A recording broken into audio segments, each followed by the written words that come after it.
Rotation of the hand and forearm so that the palm faces backwards or downwards is called pronation. The joints involved are superior radioulnar joint, middle radioulnar joint, and inferior radioulnar joint. The axis passes through the head of the radius. It continues inferiorly and it passes through the styloid process of ulna. Muscles involved in pronation are pronator teres and pronator quadratus.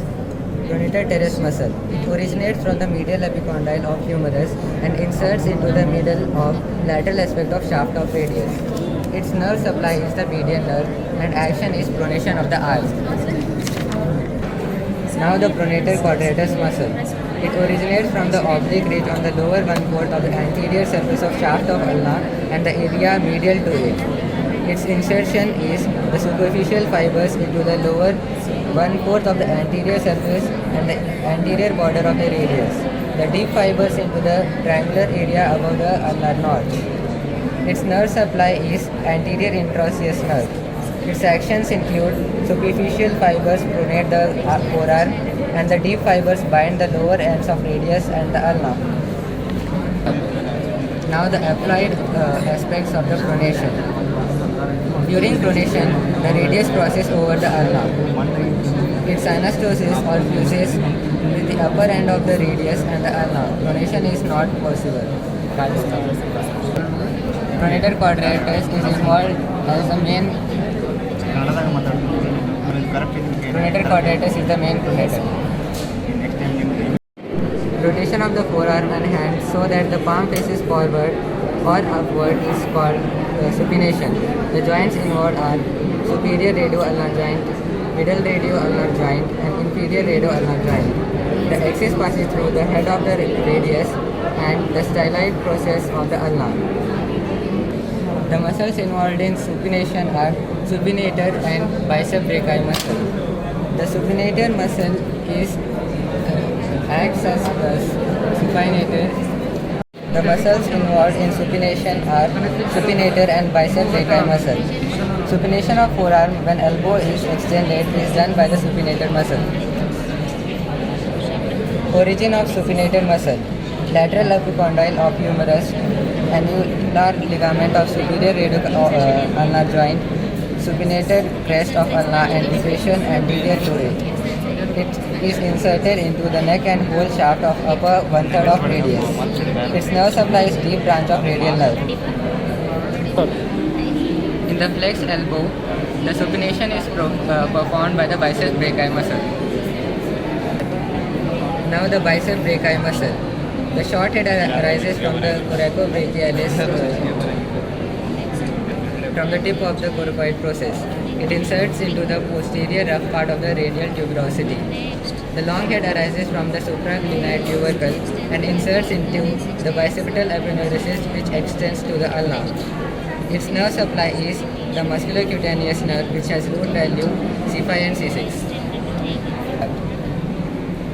The applied aspect of supination is, during supination the radius and ulna are parallel to each other.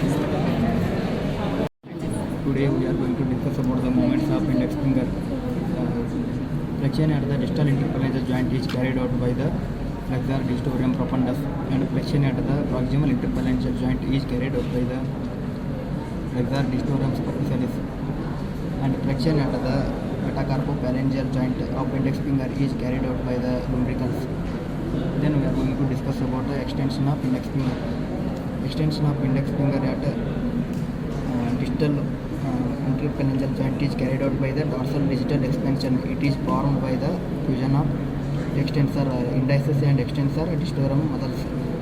Then extension at the proximal interphalangeal joint. It is also controlled by the dorsal distal expansion, and then extension at the metacarpophalangeal joint. It is also controlled by the dorsal distal expansion. It is formed by the both extensor indicis and extensor digitorum. Then we are going to adduction and abduction movements of the index finger. Adduction of the index finger is carried out by the palmar introsseous muscle, and abduction of the index finger is carried out by the dorsal introsseous muscles. We are going to discuss about the movements of the thumb. First, we are going to discuss about the flexion. Flexion at distal interphalangeal joint of thumb is carried out by the muscles. Today we are going to discuss about the movements of thumb. First one is flexion. Flexion at distal interphalangeal joint of thumb is carried out by the flexor pollicis longus. Flexion at the metacarpophalangeal joint of thumb is carried out by the flexor pollicis brevis. Opposition of thumb is carried out by the muscle opponens pollicis. Then extension movement of the thumb. Extension at the distal interphalangeal joint of thumb is carried out by the extensor pollicis longus, and extension at the metacarpophalangeal joint of thumb is carried out by the extensor pollicis brevis. Then adduction movement of the thumb. Adduction of the thumb is carried out by the muscle adductor pollicis, and abduction of the thumb is carried out by the abductor pollicis brevis. We are discussing about the movements at the wrist and the muscles producing them. Flexion, flexor carpi radialis, flexor carpi ulnaris, palmaris longus. Today we are discussing about the movements at the wrist and the muscles producing them. Flexion, flexor carpi radialis, flexor carpi ulnaris, palmaris longus. Producing extension, extensor carpi radialis longus, extensor carpi radialis brevis, extensor carpi ulnaris. Abduction, flexor, abduction, extensor carpi radialis longus, extensor carpi radialis brevis, flexor carpi radialis.